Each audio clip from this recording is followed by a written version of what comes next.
Start कर देती हूँ।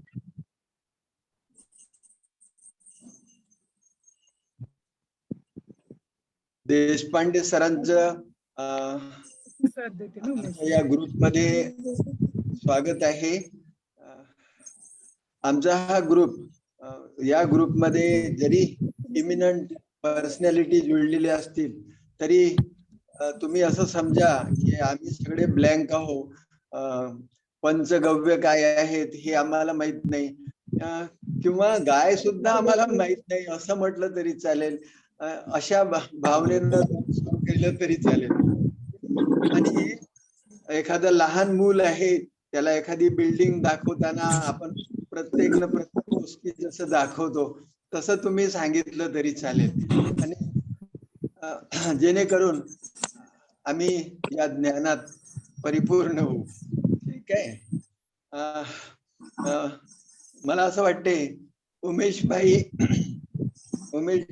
यांना तुम्ही त्यांचा परिचय करून द्या, देशपांडे सरांचा. हो दादा, हो दादा. धन्यवाद दादा और सभी रेकी साधक परिवार को मेरा नमस्कार और नववर्ष की शुभकामनाएं. श्री देशपांडे सर, आपका बहुत बहुत स्वागत है इस परिवार में, रेकी साधना परिवार में. सर का हमारा परिचय बहुत कम छोटे ही पैसे वाले हुआ है. अभी हम लोग गौशाला गए थे ना ट्रेनिंग के लिए, आप लोगों को दिखाया था दीदी ने किन्वर्ट में, वहाँ हमारा सर से पहली बार परिचय हुआ. तो सर का बहुत ही अच्छा, सर पहले कॉमर्स बैकग्राउंड में फाइनेंशियल कंसल्टेंट के रूप में थे, लेकिन स्वर्गीय श्री राजीव भाई व श्री के एल गोविंदाचार्य की प्रेरणा से, मार्गदर्शन से, उनके संपर्क में रह करके भाई साहब ने अपने जॉब वगैरह सब छोड़कर गौ आधारित समग्र ग्राम विकास कार्यक्रम पर कार्य करना शुरू किया. आज से करीबन 8 साल पहले 2014 से. और तब से भाई साहब एक गौशाला चलाते हैं और कई सारी गौशालाओं में ऐसे ही प्रेरणा देने के लिए जाते हैं. तो भाई साहब की प्रेरणा से आज मतलब इतना सुंदर उन्होंने बताया वहाँ पर हमको, हम लोगों को, कि विद्याताई और मैं, हम दोनों भी गौशाला शुरू करने के लिए हम लोग प्रेरित हो गए और हमने अपना कार्य भी शुरू किया है. हमने यहाँ पे भी 5-6 गाय और लेके आ रहे हैं और बहुत सारी, मतलब हमारे जीवन के अंदर बहुत सारा परिवर्तन हम देख रहे हैं जब से हम इस कार्यक्रम से आए. तो हम चाहते थे कि यह इतना जो परिवर्तन हमारे जीवन में हुआ, वही परिवर्तन आप सबके जीवन में कुछ हो, आपको ज्ञान मिले. इसलिए हमने सबको विनती किया कि सर आप आइए और हमको आपके ज्ञान से लाभान्वित कीजिए. तो अधिक समय न लेते हुए सर का स्वागत है और सर को विनती करता हूँ कि वो अपने इस कार्यक्रम को. थैंक यू उमेश दादा.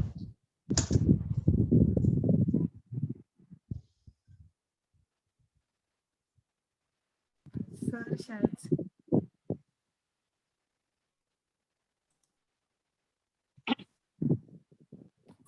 जी मैं शुरू करूं? जी सर बिल्कुल. Thank you.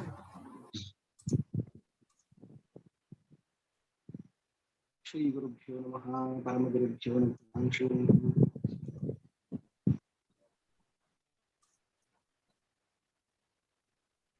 गावो विश्वस्य मातरः. जैसे सर ने पहले बोले, जैसे हम गाय के बारे में भी नहीं जानते, पंचगव्य के बारे में नहीं जानते, ऐसा समझ के आप ये बात शुरू, समझ के जो है ना, ये बहुत अच्छा है. वैसे उन्होंने मराठी में मेरे बारे में बात किया. मैं देशपांडे तो हूँ, पर मैं कर्नाटका का हूँ. इस वजह से मराठी मुझे अच्छी तरह से समझ में आती है, बोलने में थोड़ा दिक्कत है. इसके लिए मैं आप सब लोगों की क्षमा चाहता हूँ और मैं हिंदी में बोलना चाहता हूँ. चलेगा ना यहाँ पे हिंदी में? बिल्कुल चलेगा, हिंदी चलेगा. जी जी. मुझे बहुत अच्छा लगा आप सब लोगों से इधर जुड़ने के लिए. सुबह का ब्राह्मी मुहूर्त में जो है उठ के ये सब साधना, ये सब ध्यान, रेखिका और भगवान से कुछ प्रार्थना वगैरह ये सब करना आजकल के इसमें बहुत दुर्लभ लग रहा है. बहुत लोग इससे छूट रहे हैं. सभी लोग सूर्यवंशी जैसा बन रहे हैं. सूर्य उगने के बाद उठना और कभी तो सो जाना. तो ये जो है ना दिनचर्या में बहुत खराब चीज. चल रहा है, तो उसमें आपका इतना अच्छा ये जो प्रेरणादायी मुहिम चल रहा है, तो मुझे सुन के और अभी आपके साथ सहभाग लेते हुए बहुत अच्छा लगा। उसमें भी गौ माता का कुछ सेवा रूप में प्रार्थना, उनकी जो है ना थोड़ा वाक्पुष्प के रूप में उनको मैं समर्पित करूं, ये मेरे लिए बहुत सौभाग्य की बात है। और इस मौके को मुझे आप सब लोगों ने दिया है, इसके लिए आप सब लोगों का आभार प्रकट करते हुए अगले 40 मिनट तक जो कुछ भी गौ माता का प्रसाद के रूप में थोड़ा बहुत ज्ञान मिला है, जो मिल रहा है, उसको मैं आप सबसे शेयर करना चाहता हूँ। पहले गौ आधारित जीवन पद्धति या गौ के बारे में बात करते हैं, तो जैसे सर ने बोले गौ को समझना बहुत जरूरी है। ये पहला एलिमेंट्री सेक्शन में ही हमको ऐसा लगता है कि गौ को क्या समझना, गाय तो गाय है। जब तक ब्रिटिश भारत में आए ये सब सही था, गाय गाय ही था। पर जब ब्रिटिश भारत आए, उन्होंने हमारी गाय को कहा कौ, क्योंकि उनके यहाँ ये प्रशुहर रहती है, कौ, सी फॉर कौ। कौ बोले तो हम गाय बोलकर बच्चों को समझाने लगे, है ना। ये सब समझने से क्या हो गया, उनके यहाँ पे जो जिसे वो कौ कहते हैं, जिसे जर्सी, होलिस्टीन फ्रीशियन, अलग अलग उसमें प्रजातियां है वो, और हमारे यहाँ का जो देवनी है, गिर है, डांगी है, खिलार है ना, अलग अलग अलग नस्ल के प्रजातियां हमारे भारतीय गोवंश में है। तो ये सब एक ही हो गए, समान हो गए। इसीलिए हम क्या कहते हैं, कॉमन पार्लेंस में आप देखोगे तो पता लगेगा कि हाँ ये देसी गाय है, ये विदेशी गाय है। इस वजह से गाय का एक ही पार्लेंस होने से क्या हो गया, दूध बोले तो हाँ सभी पशुओं का दूध है ना। तो इस वजह से जो दूध हमारे घर में आ रहा है, हालांकि हमारी दूध की जो परंपरा है आयुर्वेद से हजारों हजारों सालों से, और अनुभवजन्य जो सत्य है, दूध अमृत जैसा है। जिस माता के इसमें यानी जिस पुत्र को कुछ दुर्भाग्यवश दूध नहीं मिला, तो गाय का दूध मिलके वो शतायुषी बना, ऐसा हजारों हजारों उदाहरण हमारे पास रहने के वजह से दूध को जो संपूर्ण आहार और शुद्ध ऐसा मान के हम पीते हैं, उसका उपयोग करते हैं रोजमर्रा का जिंदगी में। पर वह दूध वो विदेशी गाय का भी हो गया, विदेशी गाय, देशी गाय और विदेशी गाय की इसमें से। और वहां पे दूध पीने का कोई परंपरा ही नहीं है, क्योंकि उनका अनुभव ऐसा है कि दूध पीने से रोग आता है। तो ये मुझे सोचने में मजबूर किया कि ये देशी गाय और विदेशी गाय का चक्कर क्या है। थोड़ा साइंस भी मैं पढ़ा था, तो इसके लिए साइंस ये सब के बारे में क्या सोचता है, क्योंकि साइंस को हम थोड़ा ज्यादा मानते हैं। तो ये सोचे तो तब पता लगा, जैसे मानव को पूरे भारत विश्व में, जैसे वो अमेरिकन हो, रेड इंडियन हो, भारतीय आर्यन रेस हो, मंगोलियन रेस हो, या निग्रो हो, दक्षिण अफ्रीका के रंग रूप कद वगैरह अलग अलग सब तरह के अलग रहने के बाद भी पूरे विश्व में मानव को होमो सेपियंस इसी से कहा जाता है। उसका बाहरी दिखावट से इससे उसका नाम बदलता नहीं है। ऐसे इसको भी ऐसे ही एक ही नाम से पुकारते हैं क्या, समझते हैं क्या, क्योंकि बाइनोमियल नॉमेनक्लेचर, द्विनाम नामकरण बोल के जो साइंस में एक पद्धति है, उसमें सभी तरह का पशु को, सभी तरह का पेड़ को, पौधों को, जीव जंतुओं को एक विशिष्ट नाम से बुलाया जाता है ना। तो उस विचार में जब खोज किया तो पता लगा, ये जो भी विदेशी गाय जिसे हम कहते हैं, जर्सी, होलिस्टीन फ्रीशियन, रेड डैनिश आदि आदि, तो इनको जो है बोस टॉरस नाम से वहां जाना जाता है, बोस टॉरस।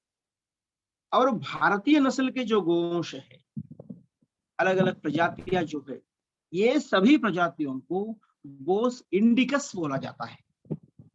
और हमारी जो भैंस है, इसको बोस गुबालिस बोला जाता है। ऐसे ही एक जंगली भैंस है, बोस टाइग्रिस बोला जाता है। ऐसा बोस फैमिली में अलग अलग 8-9 प्रजातियां हैं, जो बोस फैमिली में ही अलग अलग दुधारू पशु है वो।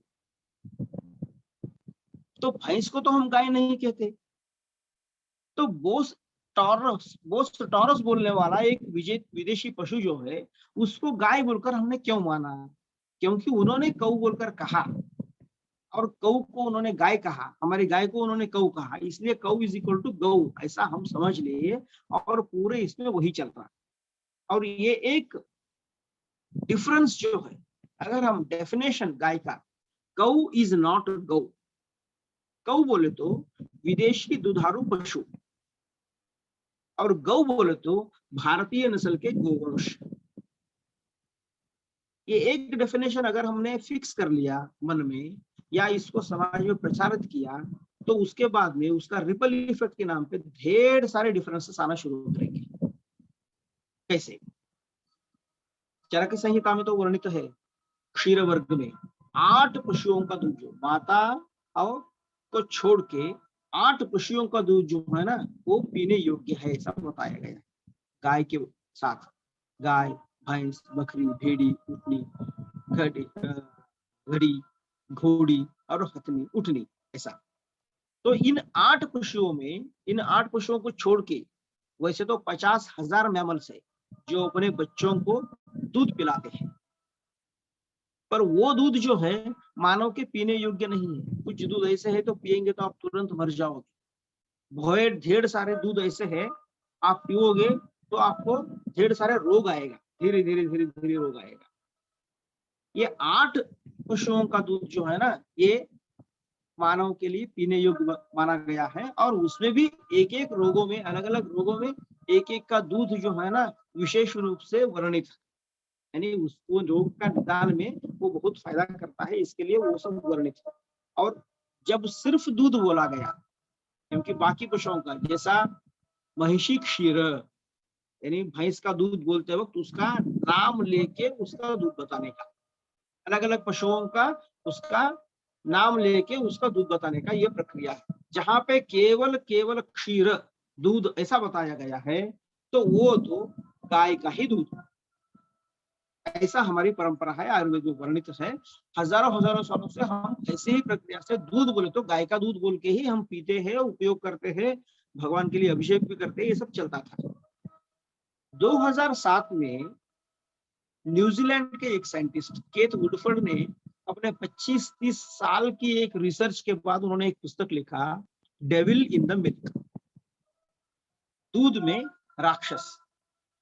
जैसे हमारी भागवत कथा में आती है पूतना, पूतना तो राक्षस ही थी, है ना। राक्षसों का दूध मानव के लिए विष होता है, राक्षसों का दूध राक्षस पिए तो उनको वो पचन होगा, हमको पचन नहीं होगा। तो पूतनी का दूध जो है वो मानव के लिए विष था, इसके लिए कंस ने पूतना को वृंदावन भेजा, वहां पे जाके तुम्हारा दूध सभी बच्चों को पिलाओ, उसमें मेरा काल कंस भी मर जाए, ऐसा सोच के इसी दिशा में ये जो है ना वो केथ वुडफोर्ड बोलता है, हमारी जो भी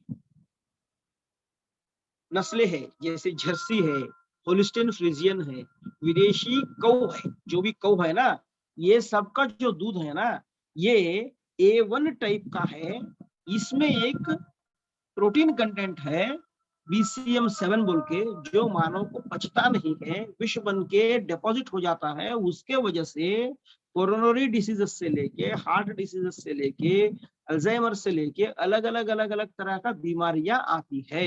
ऐसा उन्होंने 25 साल का एक रिसर्च के साथ एक पुस्तक को प्रकट किया, डेविल इन द मिल्क, 2007 में। बहुत प्रयास हुए उसको बंद करने के लिए वगैरह, वो सब छोड़ दीजिए, पर फिर भी फैक्ट है कि वो डेविल इन द मिल्क, उसमें उनमें उन्होंने कहा कि A1 मिल्क जो है ये मानव पीने योग्य नहीं है, ये बहुत खराब है, इससे रोग आता है। और उसी पुस्तक का उत्तरार्ध उन्होंने कहता है कि भारतीय मूल के जो गोश है या अलग अलग दुधारू पशु है उसमें ये BCM7 नामक का तत्व जो है ना ये नहीं है, इसके लिए वो आसानी से पचता है, और वो दूध जो है ना A2 मिल्क है वो मानव पीने योग्य है, और उसमें से ढेर सारे फायदे होते हैं, ऐसा उन्होंने कहा। तब पूरी दुनिया को पता लगा कि उसके बाद में A2 मिल्क ऐसा एक बहुत बड़ा जो है ना मुहिम चलने लगा। पर विचार करने लायक बात है कि चरक मुनि ने जो 8 पशुओं का दूध वर्णित किया है ना वो सभी 8 पशुओं का दूध A2 मिल्क ही है, वो सिर्फ A2 नहीं है, A2 के बाद में आरोग्य के लिए हितकर, अलग अलग रोगाधिकार, अलग अलग रोगों में निदान करने के लिए, उसके बाद में भी, क्योंकि बाकी तो पशु प्रकृति के अधीन होते हैं, इसलिए वो पशु पशु ही रहता है, हाथी हाथी रहती है, सिंह जो है ना सिंह रहता है, उसको और कुछ बनने की जरूरत नहीं है। पर मानव एक ही ऐसा है, इसको मानव बनना पड़ता है। मानव अगर मानव नहीं बना तो वो दानव बनने की जो है ना आसानी से उधर घस सकता है, गिर सकता है, उतना गिरावट मानव का हो सकता है। इसके लिए इसको संस्कार की बहुत आवश्यकता होती है। वो संस्कार के लिए अधिष्ठान जो है ना वो सात्विकता होती है। सत्व रजतम की जो इसमें है, सात्विक प्रधान आहार, सात्विक प्रधान विहार और सात्विक प्रधान जीवनचर्या, ये भारतीय संस्कृति की रीढ़ है, मूल है। और इस दिशा में अगर हम हमारे पूरे इसको लेके जाएंगे, समाज को लेके जाएंगे, जीवनचर्या को इस तरह से हम गढ़े, तभी मानव जो है ना उत्कृष्ट बनेगा, तभी उसमें से जो है ना कृण्वन्तो विश्वमार्यम जैसा हम बोलते हैं ना, इस तरह की सोच जो है ना वो प्रकट होगी। और वसुधैव कुटुंबकम, पूरा विश्व ही एक कुटुंब है, दूसरा कौन है, सब अपने हैं। ऐसी जो मानस बनने का प्रक्रिया जहां से शुरू हुआ ना, वो शुरू होने का प्लेटफॉर्म है ये सात्विकता। और ये सत्व प्रधान आहार, क्योंकि जैसा अन्न वैसा मन। अन्न का रस रक्त मांस मज्जा वीर्य शुक्र मेध जो बनते हैं, उसके बनने के बाद उसका ओज तेज, तेज के बाद में जो मन, उसका पूर्ण आहार पचने के बाद उसका स्वरूप में जो बदलाव होता है ना मन के रूप में, वो मानस जो बनेगा ना वो मुख्य रूप से उसका जैसा गुणात्मक तो होता ही है, उसका मूल गुण जो है वो तो चुकता नहीं है, पर फिर भी आहार जो है ना प्रधानता से उसका मन को प्रकट करता है। तो इसके लिए सात्विक आहार, सात्विक विहार, ये जो है ना ये बहुत आवश्यक है। और उसके लिए हमारे ऋषि मुनियों ने खोज किया कि केवल A2 तक सीमित नहीं रखना है। सत्व प्रधान क्या है इसमें, ये पूरे 8 पशुओं में अलग अलग आहारों में जिसमें सात्विकता सबसे ज्यादा आदमी को यानी मानव को मिल सके, ऐसे को सोचने के बाद उन्होंने खोज किया, उसमें पता लगा कि ये जो गोवंश है ना इसमें ये विलक्षण गुण भगवान ने भरा है। जैसे संस्कृत में गाय को गौ कहते हैं, उसके बच्चे को वत्स कहते हैं, वत्स, और इसी से निकला है शब्द वात्सल्य। ये वात्सल्य रस से भरपूर है। पंचगव्य जो बोलते हैं ना, गाय का दूध, दही, गोबर, गोमूत्र और उससे बनने वाला घी, ये सभी जो है ये वात्सल्य रस से भरपूर है। इससे सृष्टि में सब अपने हैं, अच्छे अच्छे गुण जो है ना इसमें ऐसी मानस प्रकट होती है, ऐसा हमारे ऋषि मुनियों को खोज में पता लगा। इसके लिए उन्होंने गाय को सबसे ऊपर रखा। जैसे विष्णु सहस्त्रनाम में कहा गया है, यानी नामानि गौणानि विख्यातानि महात्मना। भगवान का नाम बोले तो नाम पद नहीं है, वो गुणवाचक है। भगवान का अलग अलग अलग अलग गुण है, अनंत गुण परिपूर्ण भगवान है, इसके लिए उनका अनंत नाम है।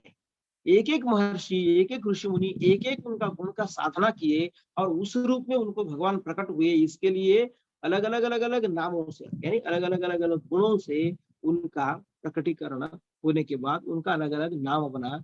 ऐसे हजारों हजारों नाम उनके बने। तो उनके हजारों नामों से एक अत्यंत विलक्षण नाम जो है ना, उनका अपरिमित वात्सल्य है।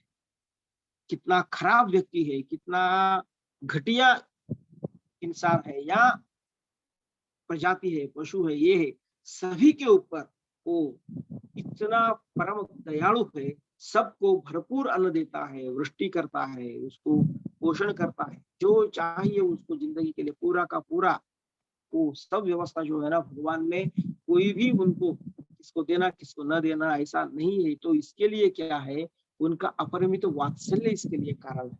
वो अपरिमित वात्सल्य का एक छोटा सा झलक जो है ना बच्चे को अपनी माता में दिखता है, क्योंकि माता अपना संपूर्ण सर्वस्व त्याग करके बच्चों को जो है ना पालन पोषण करती है। वो भगवान का वो गुण जो है ना मातृत्व भाव, वो माता में बच्चे को दिखता है। इसके लिए मातृदेवो भव, माता जो है ना वो भगवान का रूप में, वैसे तो भगवान माता जो है ना भगवान का सर्वशक्तिमान जो गुण है वो गुण उसमें नहीं है, पर फिर भी वात्सल्य रस जो है ना बच्चे को माता में दिखता है, इसके लिए माता को होने हमारे संस्कृति में मातृ देवो भव कहा गया, माता को भगवान का श्रेणी में रखा गया है। ऐसे ही एक माता जो अपने बच्चे के ऊपर इतना प्यार करती है, इतना ममकार प्रेम करती है, दूसरे बच्चे के ऊपर उतना प्रायः नहीं करती है, वो नॉर्मल टेंडेंसी है। तो ऐसी पूरी सृष्टि में ममकार को, वात्सल्य रस को भरने का काम क्या कौन करता है? तब हमारे ऋषि मुनियों को पता लगा कि ये जो है ना, ये गोमाता ही है जो अपनी गव्यों से पूरी सृष्टि में वात्सल्य रस को भरती है। इसके लिए सभी पशुओं में जो है ना अपनी अपनी यानी संतानों के ऊपर अपनी अपनी इसके ऊपर इतनी वात्सल्य आती है, तो इसके लिए पूरी सृष्टि में ये वात्सल्य रस भरना है तो ये गव्यों की आवश्यकता है। इसके लिए पूरी सृष्टि में गावो विश्वस्य मातरः, कोई एक पशु का, कोई एक प्राणी का, कोई एक इसका, वो बछड़े का बछड़ी का उसका ही माता ऐसा नहीं है, पूरे विश्व का माता बोले तो कौन है? वो गावो विश्वस्य मातरः, गाय जो है ना ये विश्व की माता है। इसलिए कहा गया है कि संपूर्ण सृष्टि में जो है वात्सल्य रस को पैदा यानी प्रकट करना, वात्सल्य रस को फैलाना, ये गोमाता का मुख्य कार्य है। गोमाता के गव्यों से ये होता है, ऐसा हमारे ऋषि मुनियों को पता लगा। इसके लिए उन्होंने गाय को विश्व की माता कहा। और इस वजह से आप देखोगे हमारी परंपरा में खेती में गाय का पंचगव्यों से गोबर गोमूत्र का इतना उपयोग होता था कि भरपूर मात्रा में। गाय कभी भी वध करने योग्य ऐसा माना नहीं है, गाय अवध्य था। और इसके वजह से भरपूर भारत में ब्रिटिश आने से पहले तो एक आदमी के पीछे 8 गोवंश थे, 8 गोवंश। और जब ब्रिटिश भारत छोड़ के चले गए तो एक आदमी के पीछे 1 गोवंश था। आज विदर्भ रीजन है जहाँ पे सबसे ज्यादा किसानों की आत्महत्या हुई है, वहां पे 8 आदमी के पीछे 1 गोवंश। कितना उल्टा हुआ है। इसका मतलब क्या हुआ? गोबर गोमूत्र की कमतरता जहाँ पे ज्यादा होने लगी, उसको खेत में डालना कम हो गया। उसके बदले में विनाशकारी बॉम्ब बनाने का मटेरियल, अमोनिया से बना हुआ खाद, रासायनिक खाद जमीन में डालने लगे। तो खेती जो है वो यज्ञ कार्य है। एक बीज हम डालेंगे, उसमें से 1000 बीज 3 महीने में पैदा होगा। एक का 1000 बनने का जो प्रक्रिया है ना, वो छोटा डालेंगे, थोड़ा ही डालेंगे, उससे बहुत मात्रा में हम फायदा निकाल लेंगे। ये यज्ञ कार्य है। पर जो डालेंगे वही मिलेगा। बैंगन का बीज बो के आम चाहिए तो नहीं मिलने वाला है। ये यज्ञ कार्य है।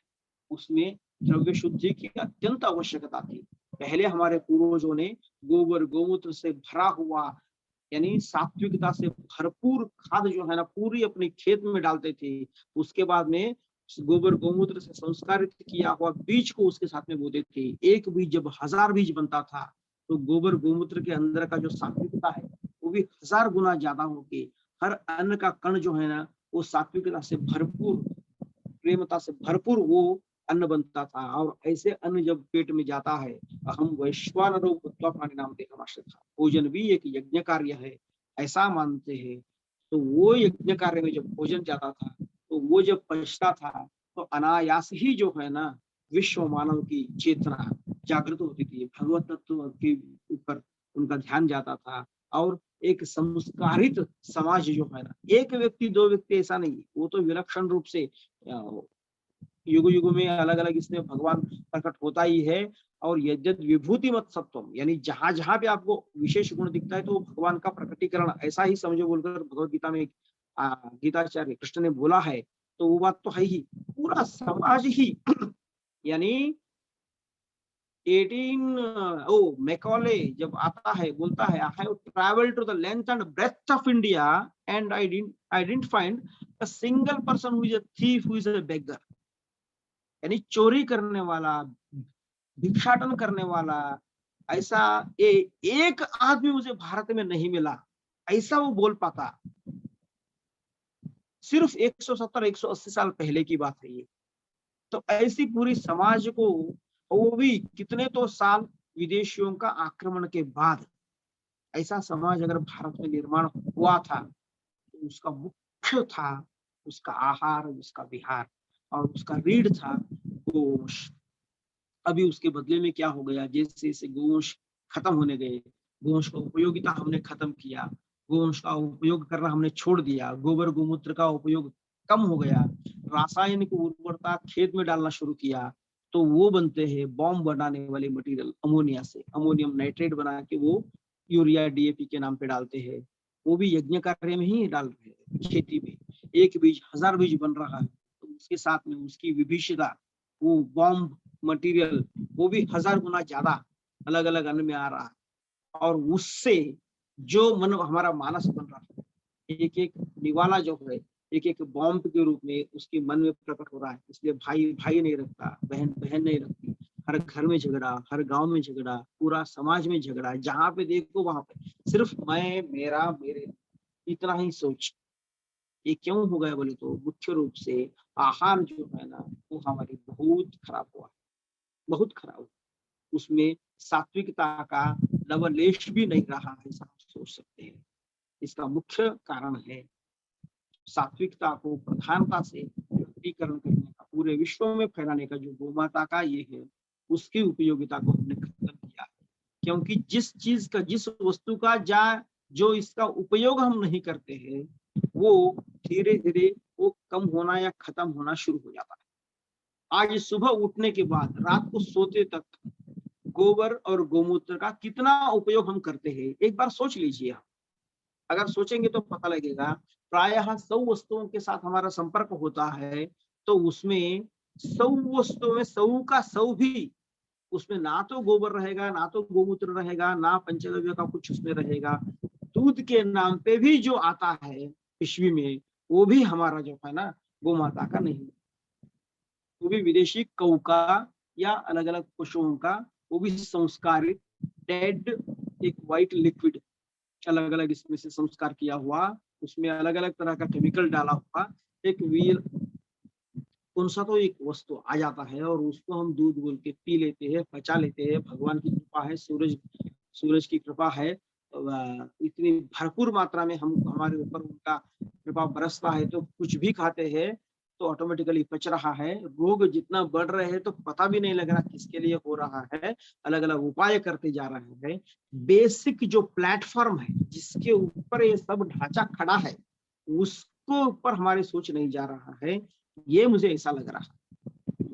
इसके वजह से गोबर गोमूत्र का उपयोगिता धीरे धीरे धीरे हमारे साथ बढ़े, हमारे जीवन में उसका उपयोग बढ़े, और जितना ज्यादा हो सके उतना सांगत्य में उसका, यानी बोलते हैं ना संगात संजायते कामः, बोले तो जिसके साथ हम रहते हैं उसका गुण हमें में आ जाता है ना।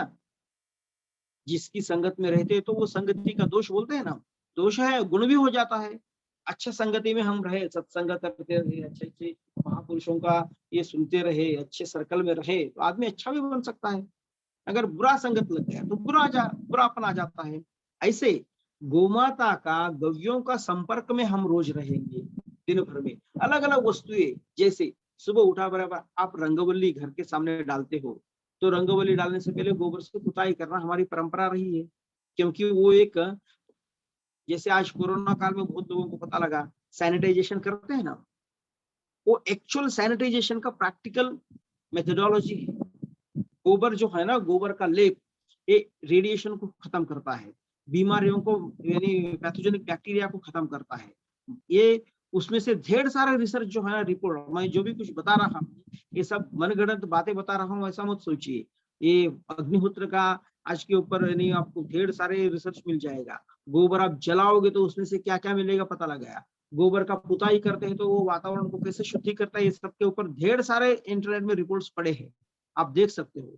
तो ऐसे करके गोबर चूर्ण का पुताई, गोबर तो ताजा गोबर हमको नहीं मिलता है, तो जो गौशाला है, जो गोपालक है, उनमें से सूखा गोबर का पाउडर करके रंगोली की बाजू में एक छोटा पैकेट गोबर चूर्ण का भी रखेंगे, और उसका भी पुताई करके और उसके ऊपर रंगोली डालेंगे, तो गोबर का उपयोग जो है ना बढ़ जाएगा, उतना तक तो बढ़ जाएगा। उसकी संपर्क में हम आ जाएंगे, तो उसके सांगत्य हमको मिला धीरे धीरे, तो ऑटोमेटिकली उस दिशा में बढ़ने का, उस दिशा में सोचने का जो है ना मानस तैयार होने का एक प्रक्रिया शुरू होता है। उसी से बहुत कुछ हो जाएगा ऐसा नहीं है, पर शुरू तो हो ये काम। उसके बाद में आता है नित्य उपदंत धावन। जैसे हम टूथपेस्ट करते हैं अलग अलग, सभी टूथपेस्टों में हड्डियों का चूरा होता है, वो फ्लोराइड से बनता है और फ्लोराइड कार्सिनोजेनिक है, सबको पता है। उसके बाद में अलग अलग तरह का उसमें केमिकल्स है, ढेर सारे केमिकल्स है, झाग आने के लिए एसएलएस से लेके अलग अलग तरह का केमिकल्स है। वो सबको, एक तो सात्विक नहीं है, दूसरा जो है अशुद्ध है, प्राणियों का उसमें हड्डियों का चूरा है। ये सब सुबह उठे बराबर अलग अलग केमिकल वाला हम दांत घसने से अच्छा है गोबर से बना हुआ दंत मंजन जो आयुर्वेद में वर्णित है, ऐसे का उपयोग करने जाएंगे तो वो उपयोगिता बढ़ेगी, सात्विकता बढ़ेगी, आरोग्य में वृद्धि होगी। उसी से बना हुआ साबुन है, उसका उपयोग करने जाएंगे तो बढ़ेगा। ऐसे कम से कम एक 70 तरह के अलग अलग प्रोडक्ट्स, खेती से लेके, खेती में भी किसी भी तरह का जो है ना, खाद से लेके, कीटनाशक से लेके, फर्टिलाइजर यानी ग्रोथ प्रमोटर से लेके, हार्मोन यानी रूट प्रमोटर से लेके, अलग अलग तरह के जो है ना वो गोबर गोमूत्र से बनने का आज ढेर सारे यानी गोपुत्रों ने अलग अलग इसमें से अनुसंधान करके उसको सिद्ध किए हैं। उसको जो है ना प्रसारित करना, उसको उपयोग करना रोजमर्रा की जिंदगी में नित्य उपयोगी वस्तुओं का है। उसके बाद में भी थोड़ा बहुत जो है रोग निदान के लिए पंचगव्य, क्योंकि देहे तिष्ठति मामकेः पंचगव्य प्राशनेन दहत अग्निरिवेन्दकम्, यानी त्वचा और हड्डी के अंदर का यानी सबसे गहरा जमा हुआ दोष, जो टॉक्सिसिटी हम बोलते हैं ना, बॉडी में जमा हुआ जो टॉक्सिसिटी है, इसको निकालने के लिए सबसे पावरफुल तरीका अगर कोई आयुर्वेद में बताया गया है तो वो पंचगव्य प्राशन है। क्योंकि जैसा सूखा तिनका जो है ना अग्नि को लगने के बाद जैसा जल जाता है, वैसा पंचगव्य की प्राशन करोगे तो देह के अंदर का पूरा टॉक्सिसिटी निकल जाता है, ऐसा आयुर्वेद कहता है। इसलिए यज्ञ करते वक्त पंचगव्य प्राशन जो है ना ये अनिवार्य रहा है। भगवान श्री रामचंद्र भी अश्वमेध याग करने से पहले पंचगव्य प्राशन करे, गोबर गोमूत्र से उनको नहलाया गया है। भगवान कृष्ण को भी अलग अलग राक्षसों के साथ युद्ध करने के बाद माता यशोदा जो है इसको इस देह में कुछ नाखून वगैरह राक्षसों का लग के इन्फेक्शन नहीं होना, इसके लिए उनको गोबर गोमूत्र से नहलाया है। ये सब भागवत कथा में वर्णित है। हम भागवत और रामायण का कथा तो सुनते हैं पर इन चीजों के ऊपर कोई गौर नहीं करता, कोई सोचता नहीं, इसके बारे में हमारे ध्यान जाता नहीं। इसके लिए ये सब जो है ना उपयोग में कैसे उपयोग करते हैं। गोबर से नहाना क्या होता है, सूर्य स्नान जो मड बात बोल के आज केरला में इसमें उसमें प्रचलित है। गोबर गोमूत्र हल्दी का लेप लगा के सूरज की धूप में थोड़ा देर के लिए आप रुकोगी, रीढ़ की हड्डी को सूरज की धूप को जो है ना एक्सपोज करोगे आप, विटामिन डी का भरपूर मात्रा में आप में समावेश हो सकता है, उससे ढेर सारी बीमारियां जो है ना खत्म हो सकती है। इसे आपको जितने चाहिए उतना रिपोर्ट्स जो है ना अवेलेबल है। ऐसे गोमाता का जो है ना हमारे ऊपर इतनी कृपा है, इतना ही है कि वो परिशुद्ध, ये सभी गुण जो है ना हमको मिलेंगे वो भारतीय नस्ल का गोवंश में ही। सिर्फ हमारे हैं इसके लिए बोल रहे ऐसा नहीं है, क्योंकि भगवान का वो विलक्षण गुण उसमें है इसके लिए बोलते हैं। सूर्य केतु नाड़ी बोल के जो है यानी हमारे शास्त्र में वर्णित, उसी से सूरज की शक्ति को, क्योंकि सूर्य पुत्री कहा गया है गोमाता को, सूर्य की संपूर्ण शक्ति को अवशोषित करके उसकी अपनी गौयों के साथ छोड़ने का जो है ना, क्योंकि सूखा तिनका खाती है और उसमें से सोने को निकाल के अपनी दूध गोबर और गोमूत्र में सोने का अंश मिलता है। कौन सा भी, सिर्फ गिर गाय में मिलता है ऐसा जुनागढ़ यूनिवर्सिटी वाले बोले ऐसा बोलकर मानने की जरूरत नहीं। आप गावरान गाय का कौन सा भी, देसी गोवंश का कौन सा भी गोवंश आप ले लो, 100 लीटर गोमूत्र में से आपको 1 मिलीग्राम जो है ना गोमूत्र यानी सोना मिलता ही है, वो भी इजीली डाइजेस्टेबल लिक्विड फॉर्म में मिलता है। सुवर्ण भस्म बनना है तो आपको सोने का 3 गुना ज्यादा दाम देना पड़ेगा। उसके बाद में बॉडी डिटॉक्सिफाई करने के लिए उसको यानी आयुर्वेदिक पद्धति से लेना पड़ता है। पर ये जो है इजीली डाइजेस्टेबल फॉर्म में, दूध पीते हो तो सोने का अंश उसमें आता है, बॉडी डिटॉक्सिफाई करता है। गोमूत्र पीते हो तो वो सोने का अंश है उसमें, वो बॉडी को डिटॉक्सिफाई करता है, इम्यूनिटी को बढ़ाता है, ढेर सारे उसके लिए पेटेंट भी मिले। गोबर भी उसी का जैसा काम करता है। तो ये सभी चीजें जो है ना, स्टैनफोर्ड यूनिवर्सिटी में 2012 में एक संशोधन में सिद्ध हुआ कि पूरे विश्व में सोलर एनर्जी को हार्वेस्ट करने का सबसे मोस्ट पावरफुल कौन सा भी एलिमेंट है, तो भारतीय नस्ल के गोवंश के ये जो भी सिर है ना, सिर की सींग के नीचे की भाग में उनको उन्होंने क्लैथरीन कहा, एक वाइट येलो लिक्विड है। वो लिक्विड जो है सबसे ज्यादा सोलर एनर्जी को हार्वेस्ट करता है। हाइड्रोजन बेस्ड फ्यूल सेल से 12 गुना ज्यादा एनर्जी हार्वेस्ट करता है, ऐसा उनका रिसर्च रिपोर्ट है। और वो क्लैथरीन जब उसकी इंटेस्टाइन उसके रूमेन में आता है तो उसी से वो अन्न को पचाता है। तो इतना ताकत सूरज की, इतना एनर्जी हार्वेस्ट करके वो चारा को, सूखे तिनके को, हरा चारे को पचाता है। तो उसके लिए सोना चांदी ये वो अलग अलग तत्वों को वो निकाल पाता है। निकाल के अपनी गव्य में डाल के अपने पूरे जो परिवार है, पूरा विश्व की माता है, तो अपने बच्चों के लिए वरदान के आशीर्वाद के रूप में वो सब देती है। उसका सदुपयोग करना, उसको मान्य करना और उसको पूजा करना, उसको लिए आदर भाव रखना, ये सब हमारा जो है ना आद्य कर्तव्य बनता है। इस दिशा में हम थोड़ा बहुत तो पहल करें। घर में गाय रखे, नहीं रख सकते तो जो गोपालक है उसको घृणा की भावना से न देखते हुए उसको आदर की भावना से देखे। 10 रुपए 5 रुपए ज्यादा दिए तो भी हमारे परिसर में जो गोवंश पाल रहा है, जो गोपालक है, जो कृषक है, उनसे हम डायरेक्ट दूध खरीदे, उस दूध का हम उपयोग करके लाभान्वित तो हो, पर गोवंश रखने से उसका जिंदगी सुचारू रूप से चलता है। ऐसा समाज में अगर व्यवस्था निर्माण हो गया तो गोपालक बढ़ेंगे, दो है ना, तो सेंद्रीय खेती करने वाले किसान बढ़ेगा। नहीं तो क्या होगा, धीरे धीरे ये तो अंधी गली में जहाँ पे नो रिटर्न जैसा ये दिखता है, उस दिशा में तो हम ऐसा तेजी से भाग रहा है पूरे समाज। तो आगे कहाँ पे पहुंच जाएंगे किसी को पता नहीं लग रहा। अलग अलग तरह की खोज, अलग अलग तरह की विधान तो चल रहा है, पर मूल रूप से हम भटके हुए ये जो है ना समाज को वापस लाना है। तो गो आधारित समग्र ग्राम विकास ऐसा एक छोटा सा कंसेप्ट, प्रैक्टिकल इम्प्लीमेंटेशन मेथोडोलॉजी बोलते हैं इसको। पूर्ण रूप से गांव में कैसा इम्प्लीमेंट करना, इसके ऊपर गुरुजनों की, इनकी अलग अलग कृपा से जो थोड़ा बहुत ये मिला है, तो उसके बारे में सोचना और उसके बारे में थोड़ा बहुत हमारे जो यानी कैपेसिटी में जितना बन पाता है उतना करने का जो है ना एक छोटा सा पहल शुरू किए हैं। आप सभी लोग इसमें सहभागी हो और आप सब लोगों का इसमें सहयोग बना रहे।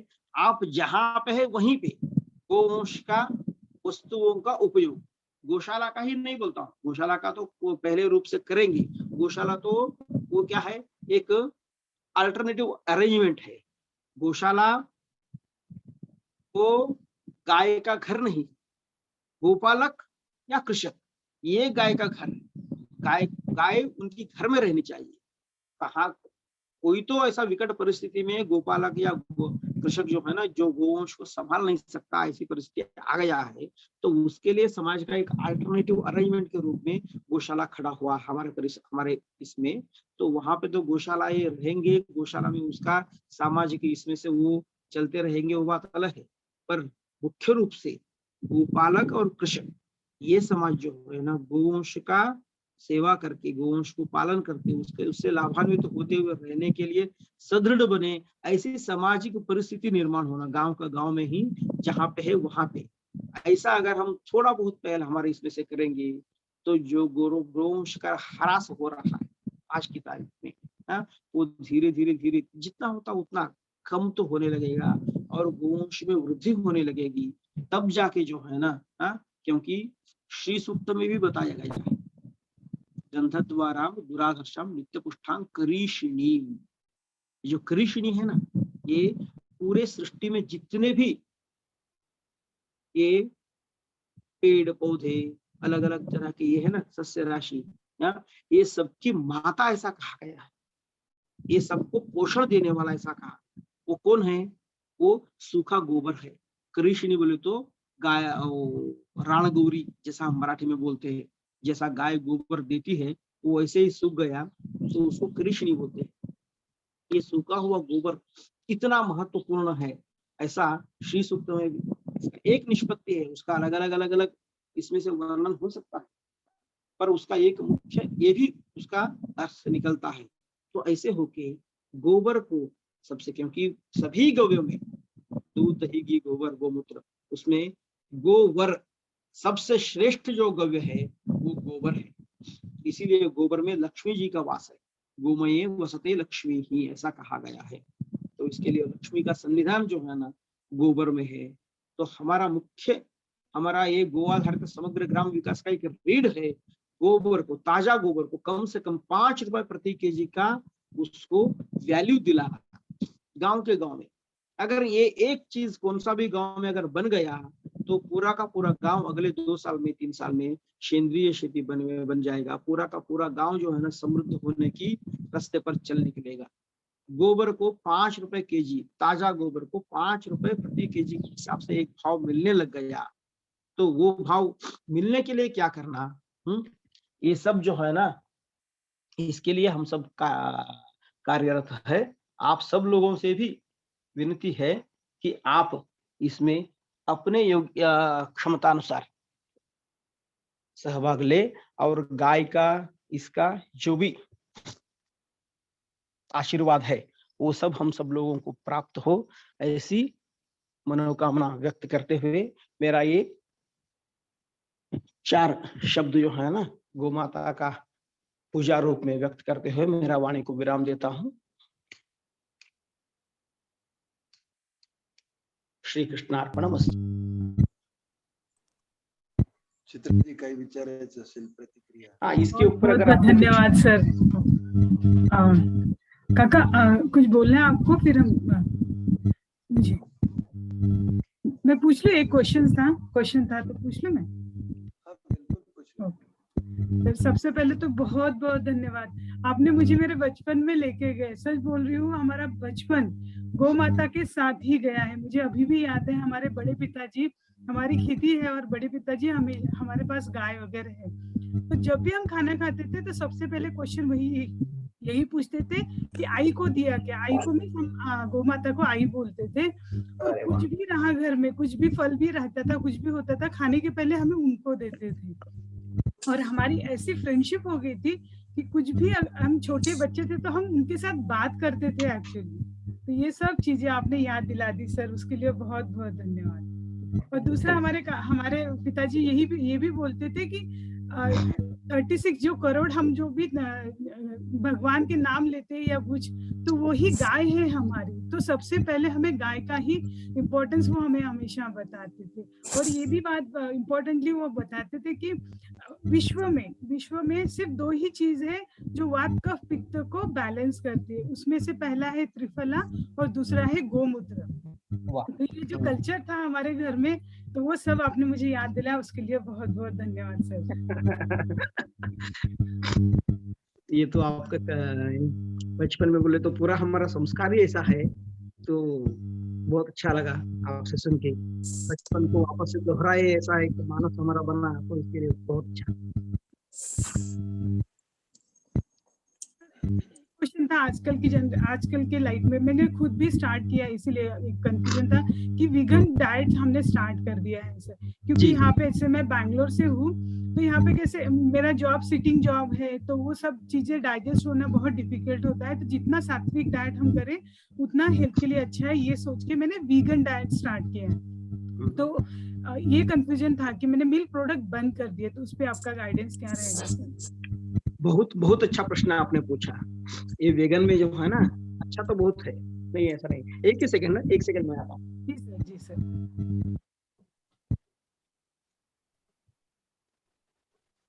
क्योंकि आजकल ना पूरा फैड हो गया है कि वीगन डाइट स्टार्ट करना है।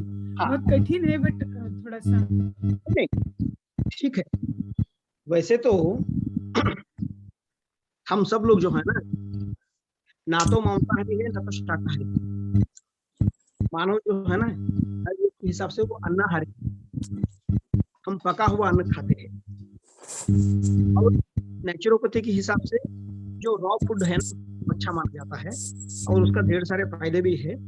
पर आयुर्वेद में परंपरा में ऐसा ये पता लगने लगा कि धीरे धीरे जो है ना पका हुआ अन्न और उसको भी पकाने का प्रक्रिया, उसमें पोषण तत्व को होते हुए कैसे पकाना, विज्ञान को लोगों ने ये किया। उसकी वजह से हजारों साल से भी पकवान खाने दुरुस्त रहे, निकले। उसमें भी जो बने खाने नहीं है। आज का जो है ना दिनचर्या रुचिचर्या फर्क हुआ है, वो समझ के हमको इस दिशा में काम करना है, एक बात। दूसरी बात, वेगन में जो दूध के बारे में यानी वो लोग बहते हैं, यानी डेयरी प्रोडक्ट्स के बारे में जो बोलते हैं, इसके लिए मुझे मेरा सिर्फ 2 उसमें बात यानी क्लैरिफिकेशन में देना चाहता हूं। एक तो वो बोलते हैं कि दूध जो है ना ये मांसाहार है, शाकाहार नहीं है, इसके लिए इसको छोड़ना चाहिए। और आयुर्वेद ऐसा नहीं मानता कि दूध को मांस बोल के, एक बात। दूसरी बात क्या है, मांसाहारी नहीं होना या वो पाप है, ऐसा क्यों है? क्योंकि कोई पशु को हम काटते हैं हमारा भोजन के लिए बोले तो उसमें उनका जीवन नष्ट होता है। वो पशु को मार के उसका मांस को निकाल के हम खाते हैं, तो ये पाप कार्य है। उसमें मारने का, ये करने का अलग अलग।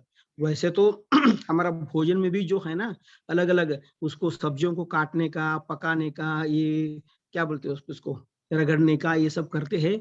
इसके लिए पंचसूना प्रायश्चित के रूप में वैश्वदेव होम बोलकर नित्य अग्निहोत्र जो करते हैं ना, उसी का जैसा एक प्रायश्चित कर्म हमारे इसमें है ही नहीं, ऐसा नहीं है, क्योंकि वो प्रज्ञा हमारे इसमें रहना चाहिए, इसके लिए वो है। पर फिर भी मांस के लिए या रक्त के लिए कोई पशु को काटते हो तो उसका जीवन वहां पे खत्म हो जाता है।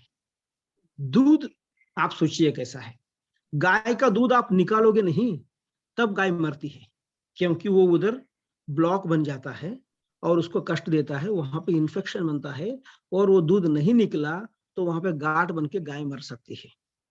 गाय का दूध सिर्फ अपने बछड़े के लिए है, ऐसा बोलने वालों के लिए भी ये है कि गाय का बछड़ा जो है ना अपनी बॉडी वेट का 7% to 10% इतना ही दूध पचा सकता है, पी सकता है। उससे ज्यादा पिएगा, दूध ज्यादा पिएगा बछड़ा तो उसको डिसेंट्री लग के वो मर जाता है बच्चा।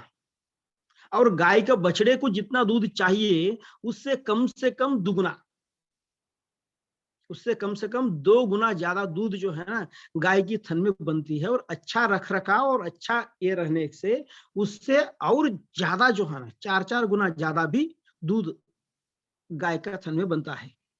इसीलिए 2 हन हमारे इसमें कहा गया है, यानी 4 थन में से 2 थन हम दूध निकालेंगे, 2 थन बछड़े को पिलाएंगे, क्योंकि वो उतना ही पचा सकता है। और जैसे ही थोड़ा बढ़ गया तो चारा को इसको उसको खाने के बाद में उसका दूध का जो है ना ये कम होता है। ये हमारी दूध नहीं निकालेंगे तो गाय मरेगी या उसको तकलीफ होगा। दूध निकालने से, दूध पूरा ना निकालते हुए पूरा बछड़े को पिलाएंगे तो बछड़ा मरेगा। अब दूध निकाल गाय को भी बचाना है, बछड़े को भी बचाना है, तो दूध निकालना अनिवार्य है। दूध निकालना चाहिए, निकालने के बाद उसको फेंकेंगे। जो अमृत द्रव है उससे ढेर सारे सात्विकता पूरे विश्व में फैलती है, ऐसी शास्त्र में कहा गया है। इसलिए भगवान को भी अभिषेक करते हो तो पंचामृत अभिषेक में भी प्रधानता से पहले क्षीराभिषेक ही होता है। भगवान को जो चीज को हम अर्पण करते हैं ना वो प्रसाद के रूप में हम पाते हैं।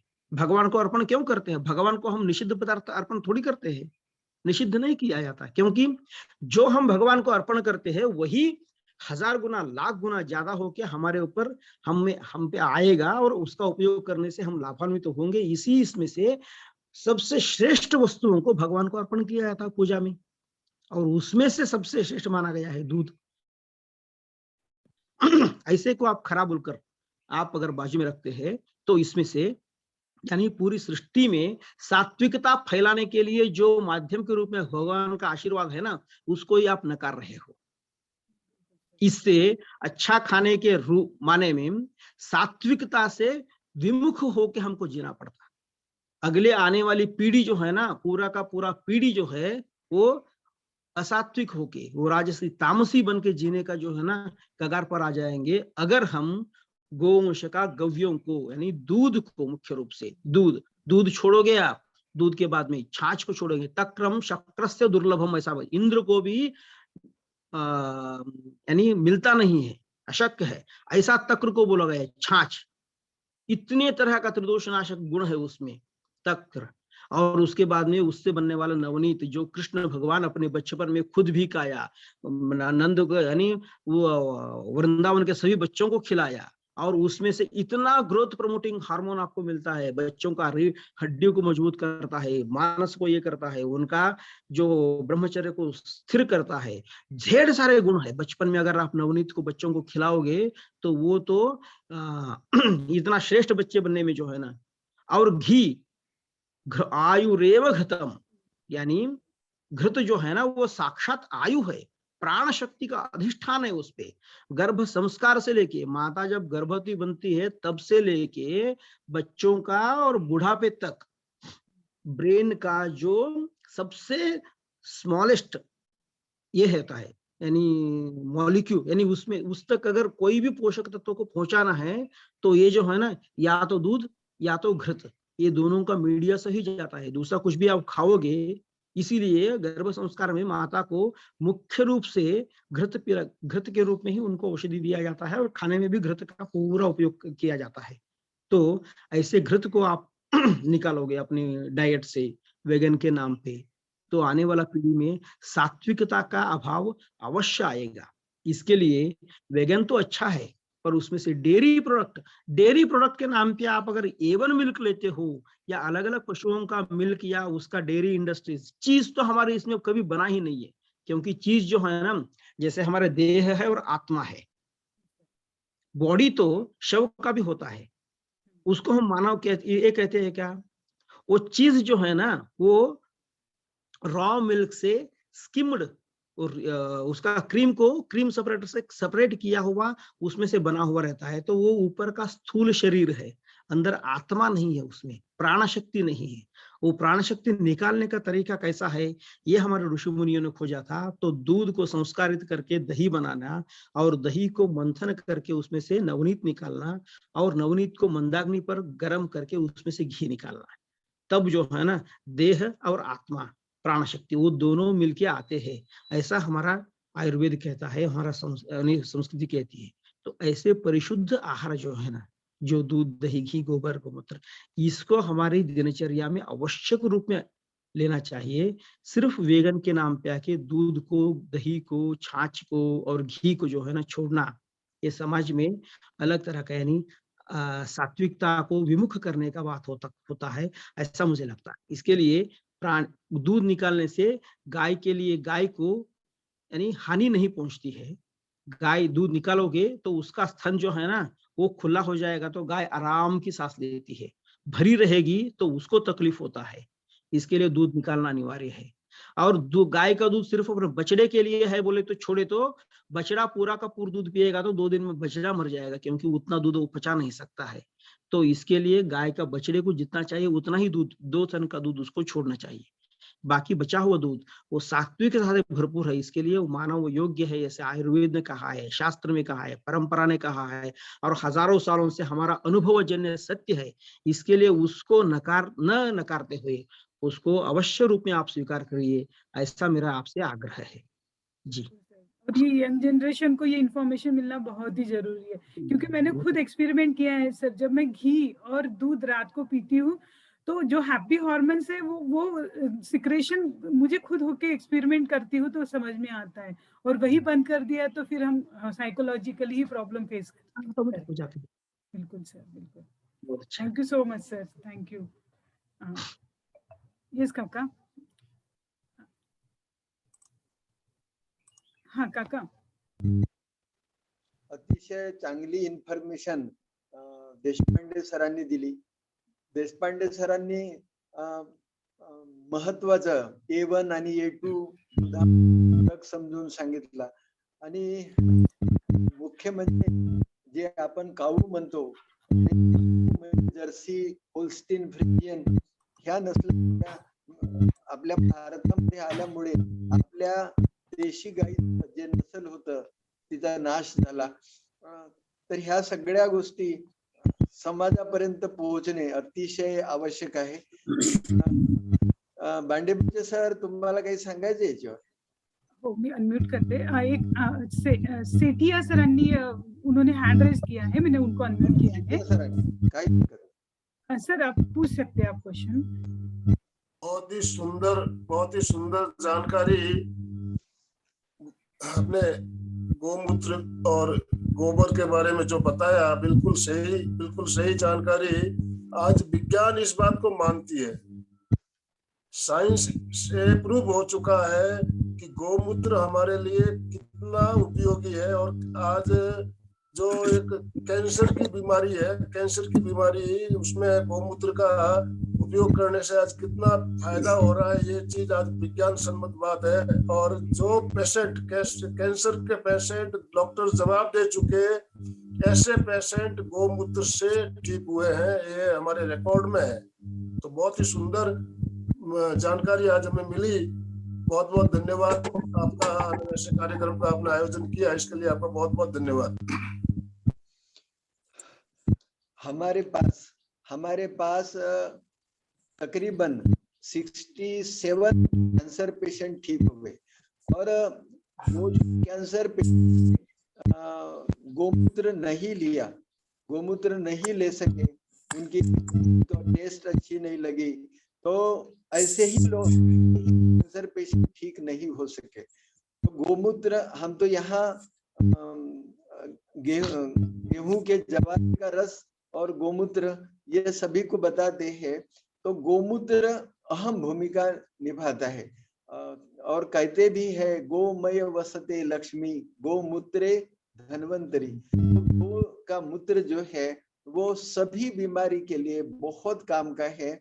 तो ये इंफॉर्मेशन बहुत अच्छी हमको मिली, तो हम उनका लाख लाख धन्यवाद करते हैं. और किसी को पूछना है? बांडेपुर सर, आप मेरे को सुन रहे हैं? मैंने मैसेज डाला है अनम्यूट करने के लिए. देशपांडे सर, धन्यवाद. बहुत अच्छा लगा. और मुझे ऐसा लगा कि जैसे आपको समय शायद कम पड़ा, आपने प्रॉपर टाइम में किया है. शायद समय आपको जितना भी बताना चाह रहे होंगे, आपको इतना नॉलेज है, मैं जानता हूँ. आपने जहाँ वहाँ पर हम लोग आप काफी बोल रहे थे टॉपिक पर, तो अभी शायद आपको शायद समय कम पड़ा होगा. तो सर आप कोई और टॉपिक लेके, छोटे मोटे टॉपिक लेकर के भविष्य में भी आना चाहे हमारे इस ग्रुप में, और हमें इस बड़े ज्ञान से लाभान्वित करना चाहे, तो आपका स्वागत है.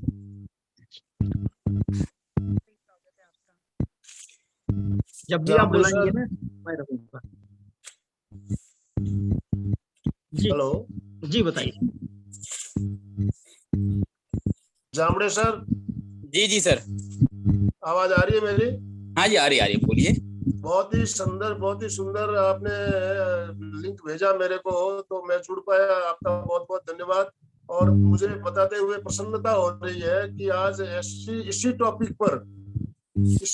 पर सुबह 9 बजे भी एक कार्यक्रम होने वाला है, जिसकी जानकारी आप अगर फॉरवर्ड कर सकते हो तो अपने ग्रुप में फॉरवर्ड कीजिए. बहुत इसी सेम टॉपिक पे 9 बजे भी एक लेक्चर होने वाला है, एमपी के फिटनेस क्लासेस की तरफ से. जी सर, जी.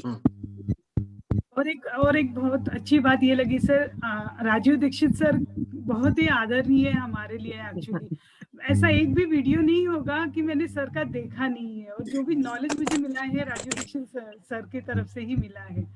तो वो भी बहुत अच्छी बात मुझे लगी कि आपको उनका मार्गदर्शन भी मिला है. Thank you sir. किसी को और को अगर कुछ क्वेश्चन पूछने हैं तो प्लीज आप हैंड रेज करेंगे तो मैं आपको अनम्यूट कर पाऊंगी फिर, या फिर आपको कुछ प्रतिक्रिया देनी हो तो भी आप दे सकते हैं सर.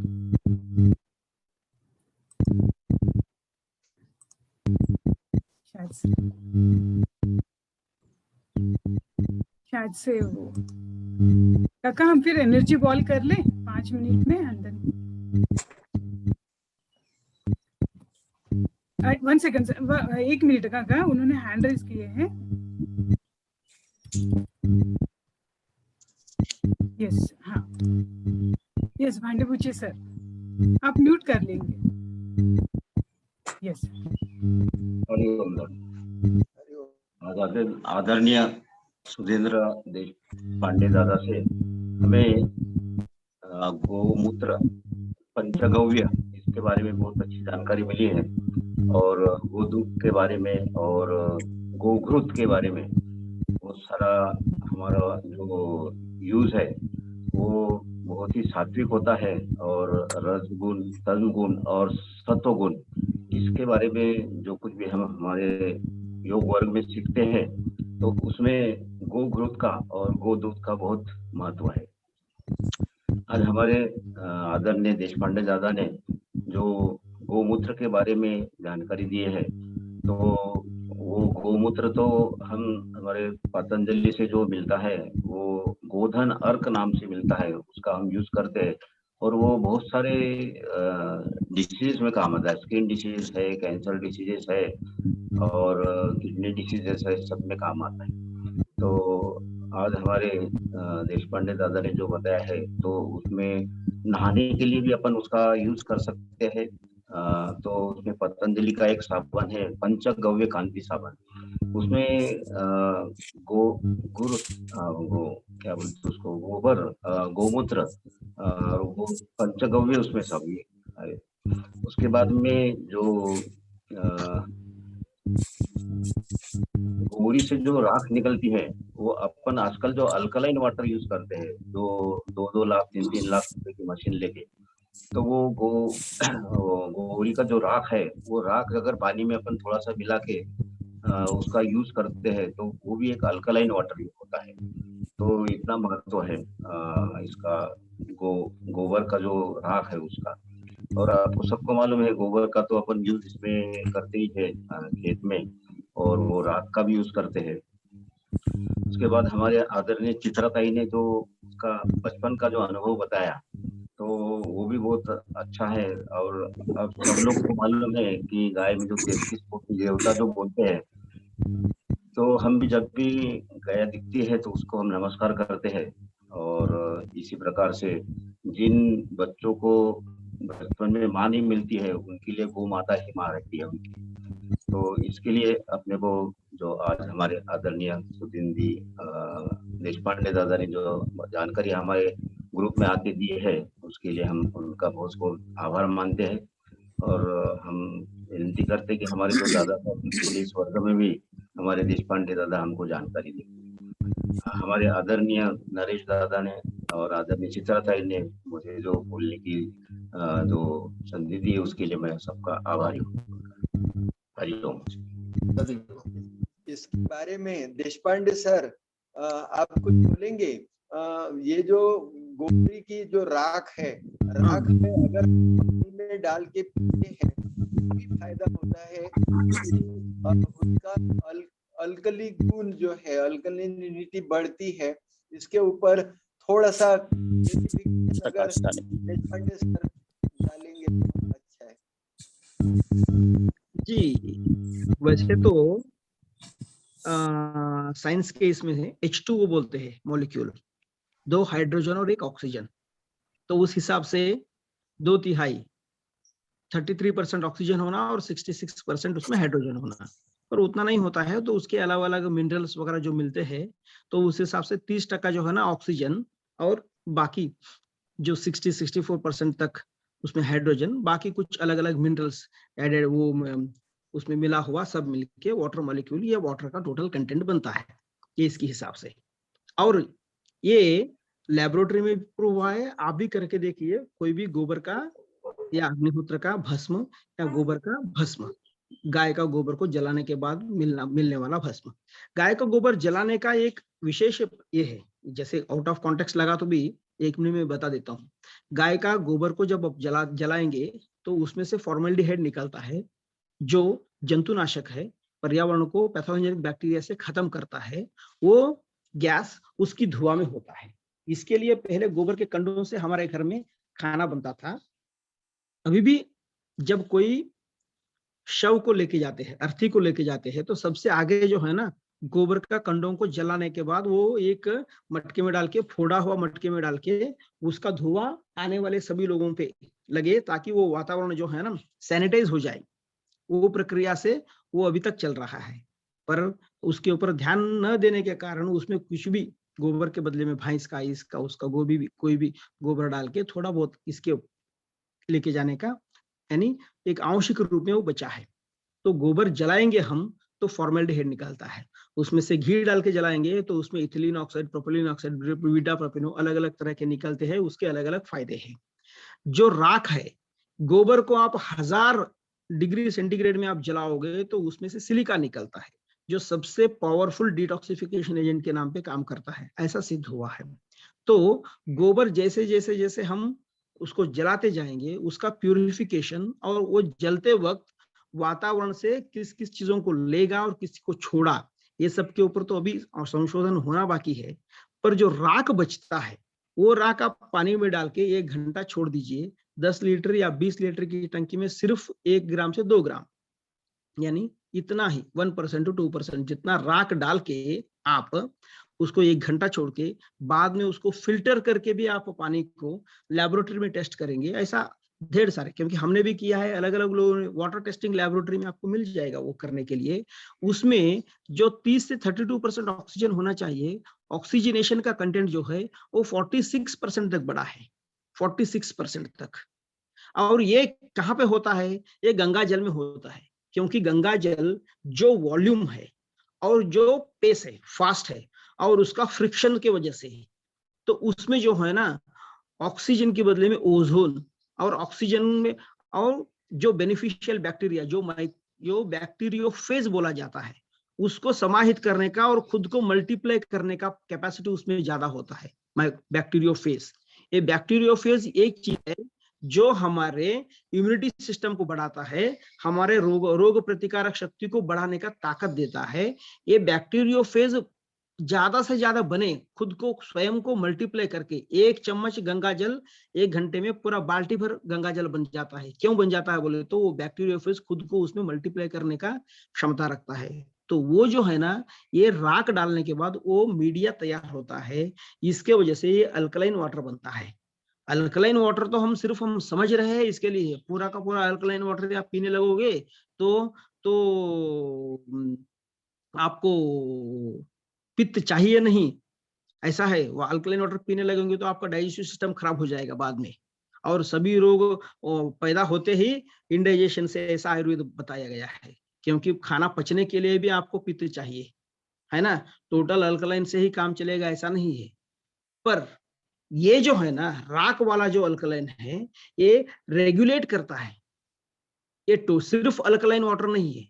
जब आपको एसिडिटी चाहिए खाना को पचाते वक्त, तो तब आपको वो एसिडिटी को बरकरार रखता है। जब आपको एसिडिटी की जरूरत नहीं है, वहां पे जंतुओं को ये करना है, बॉडी को पीएच मेंटेन करना है, पीएच कम करके, ये उस वक्त ये अल्कलिनिटी का काम करता है। तो ये टोटल ये बॉडी को यानी इम्यूनिटी को बढ़ाना, इम्यूनिटी को घटाने की बात नहीं है, इम्यूनिटी रेगुलेशन की बात है ये। यानी बड़ा है तो भी कम करेगा, छोटा है तो इम्यूनिटी बढ़ेगा तो आपको एलर्जी होगा, इम्यूनिटी घटेगा तो आपको रोग होगा। इम्यूनिटी रेगुलेट होना चाहिए, जितना रहना चाहिए उतना ही रहना चाहिए, तभी आप स्वस्थ रहोगे। भयंकर मात्रा में इम्यूनिटी बढ़ गया बोले तो हर चीज का एलर्जी शुरू हो जाएगा आदमी को।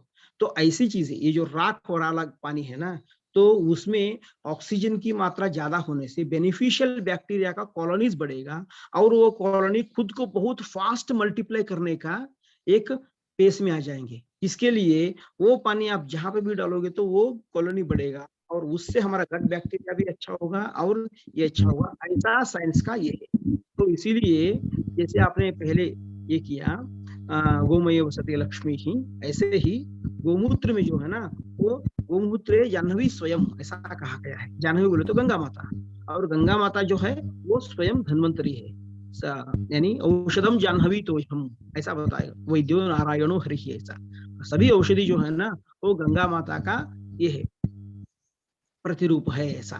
तो इसके लिए गोमूत्र जो है ना इसमें धन्वंतरी है, ऐसा इसलिए कहा गया कि वो गंगा माता का ये है। और गंगा माता का जो पानी में जो ऑक्सीजन कंटेंट और जो बेनिफिशियल बैक्टीरियोफेज के रूप में जो बेनिफिशियल बैक्टीरिया अवेलेबल है, वही बैक्टीरिया राख मिलने के बाद, गोबर का कंडे का राख मिलाने के बाद वाला जो पानी है उसमें हमको मिला है।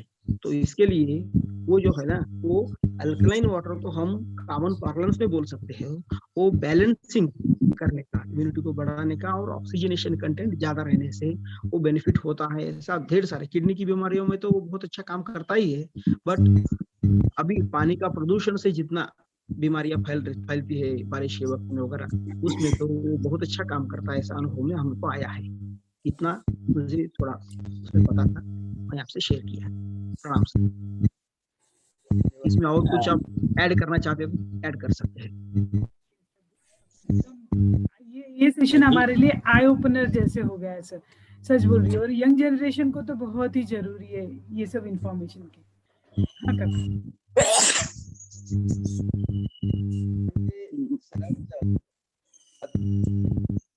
चांगल्या प्रकारे मार्गदर्शन झालं।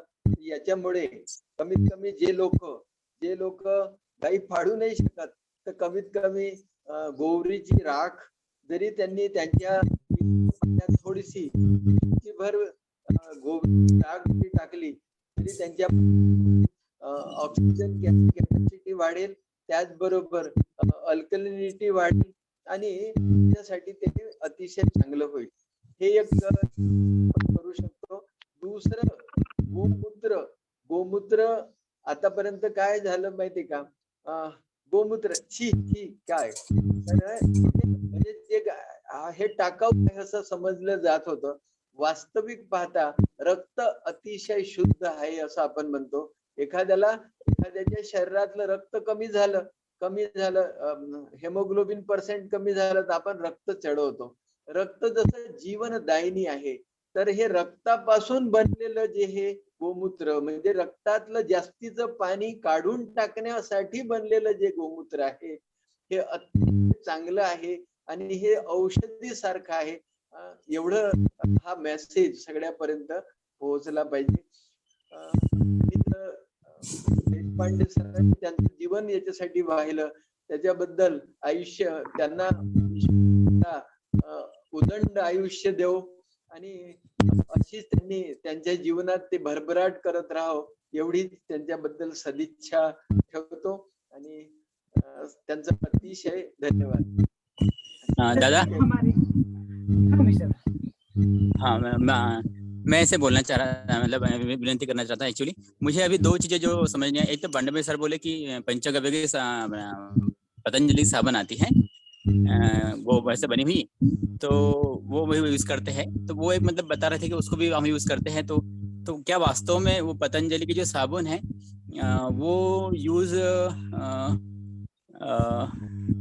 वो यूज करने से भारतीय अर्थव्यवस्था जो है वो इतनी अच्छी नहीं होगी। इस बारे में देशपांडे सर काफी जानते हैं। मतलब वो कंसेप्ट ये है कि हम लोग हमारे घर में गाय होनी चाहिए। तो हमें जैसे भी हमने देखा, अभी सर ने कहा कि फॉर्मुलाइड, तो हमने कल परसों गाय का गोबर जलाया था हमारे गौशाला में। तो जैसे ही गोबर जलाया तो वो जो गाय के ऊपर जो कीड़े होते हैं, क्या कहते हैं उसको, गोचिड़ जो है अपने आप निकल के गिरने लगे या चलने लगे उसकी बॉडी पे। तो ये सारे फायदे हैं, ऐसे बहुत सारे फायदे हैं गाय को पालने से। तो मेरा ऐसा विचार है कि आप सबका क्या विचार, आप बताइएगा कि अगर आप लोग ये करते हैं, अलाउ करते हैं, तो हम लोग देशपांडे सर को विनती कर सकते हैं कि आप दोबारा एक गाय को घर में पालन करने के क्या फायदे हमारे जीवन में आ सकते हैं, हम सबके जीवन में, और उसको पालने के लिए कितना कम जगह या कितना कम खर्चा, उसका कुछ आर्थिक अगर है तो वो, अगर उस पर एक हम लोग विनती करें, उनको बुलाएं, सब ग्रुप वाले, सब परिवार वाले क्या चाहते हैं। जरूर, ये तो जरूर होना चाहिए। देशपांडे सर को एक बार और जल्दी बुलाएंगे, जरूर बुलाएंगे। ठीक है जी, धन्यवाद। हमारे एक फेवरेट साधक है, उनका एक सवाल है, उन्होंने चार्ट में लिखा है, तो उसे पूछना चाहती हूँ आपको।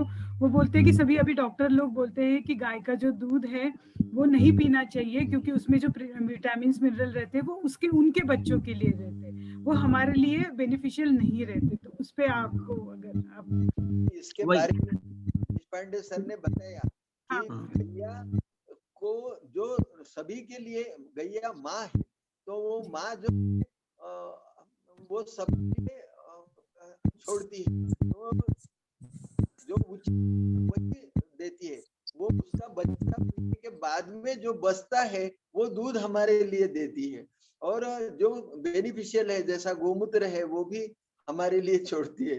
तो मेरे को लगता है ये बराबर है। फिर भी देशपांडे सर कुछ बोलेंगे? वैसे तो आप सबका समय भी हुआ है, सिर्फ एक ही मिनट में मुझे ऐसा कहना है कि जो पूछ रहे थे ना, क्या क्या पूछ रहे थे वो, मैं थोड़ा डिस्कनेक्ट हो गया। डॉक्टर बोलते हाँ हैं कि विटामिन मिनरल्स उनके लिए रहता है। उनके लिए रहता है। वो जो है ना, इसमें शास्त्र में देखिए प्रमाण पद्धति बोल के एक है हमारे, इसमें हम किसको प्रमाण बोलकर मानते हैं। अभी तो हमें लैबोरेटरी का जो भी वो मिनरल्स है, प्रोटीन है, विटामिन है, कार्बोहाइड्रेट है, इसको प्रमाण बोलकर मान रहे हैं, क्योंकि उसमें एनालाइज करके वो बता देते हैं। तो ये प्रमाण में मुझे बताइए कि एक मरा हुआ आदमी में आपको कार्बोहाइड्रेट मिलता है कि नहीं मिलता? कैल्शियम मिलता, उनकी हड्डी में भी, मरे हुए मुर्दे के हड्डी में भी कैल्शियम मिलता है। जो भी आप जितने भी लैबोरेटरी में टेस्ट करोगे, जितने हुए इसमें सभी में वो सभी विद्यमान है, क्या नहीं है उसमें प्राण है। और ये प्राण को आप लैबोरेटरी में टेस्ट करके मुझे बताइए कि कौन सा पैरामीटर है वो प्राण को टेस्ट करता है। प्राण को अगर छोड़ देंगे, बाकी जो है ना मुर्दे और आदमी में वो सब है लैबोरेटरी टेस्टिंग। तो प्राण का अधिष्ठान ये अभी हम साइंस, तो इसके लिए का उदाहरण 2 साल से एक हमारे लिए प्रमाण मिल सकता है। इसको आप क्यों, क्योंकि साइंस तो हर 25 साल में बदल रहा है, और जब बदलता है तो अंतिम सत्य बोलकर ही बोलता है कि यही अंतिम सत्य है। अगर 25 साल में दूसरा एक साइंटिफिक रिविलेशन होता है कि वो नहीं वो गलत था, अभी हमने जो यानी पाया है इनोवेशन करके, और ये अंतिम सत्य है बोल के ही साइंस बोलता है। तो इसके लिए धड़ल्ले से पूरी हजारों साल की परंपरा को छोड़कर मानना ये प्रमाद हो जाएगा। उसको न मानते हुए लाखों सालों से, हजारों साल से, जब से हमने पाया है, दूध को हमने पिया है, हमारी परंपरा में सब लोग पीते आए हैं, उससे लाभान्वित तो हुए हैं।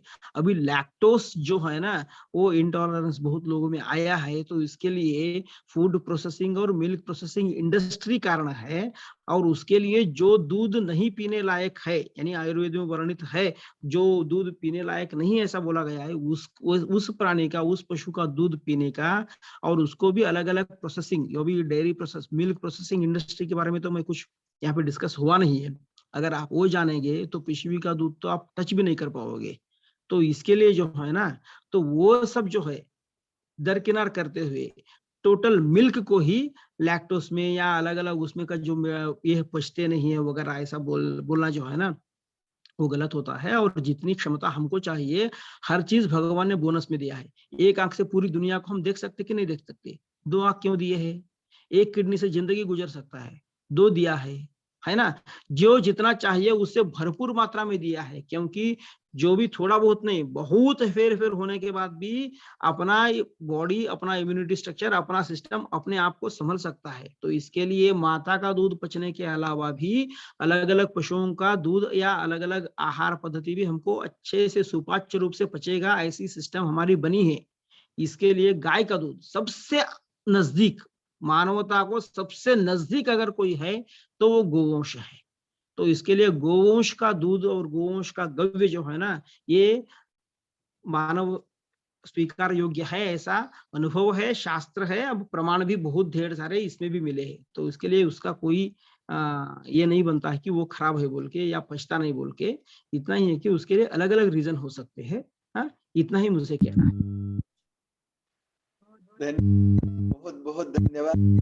आपने अपना कीमती समय हम सभी साधकों के लिए दिया। इसके लिए आप हम सबका तहे दिल से शुक्रगुजार है। देशपांडे सर का तो बहुत बहुत धन्यवाद, और बाकी सभी जो साधक जुड़े हैं, आप सबका धन्यवाद। ईश्वर पिता आपको सबको खुश रखे, यही प्रार्थना करते हैं। धन्यवाद। थैंक यू सबका धन्यवाद, धन्यवाद। चलिए, थैंक यू चित्रा दीदी, धन्यवाद। थैंक यू सबको, बहुत बहुत धन्यवाद आप सबका, और देशपांडे सर का बहुत ही धन्यवाद। Thank you sir. नरेश काका थैंक यू। ओके, मैं सेशन फिर एंड करती हूँ सर। ओके, जी।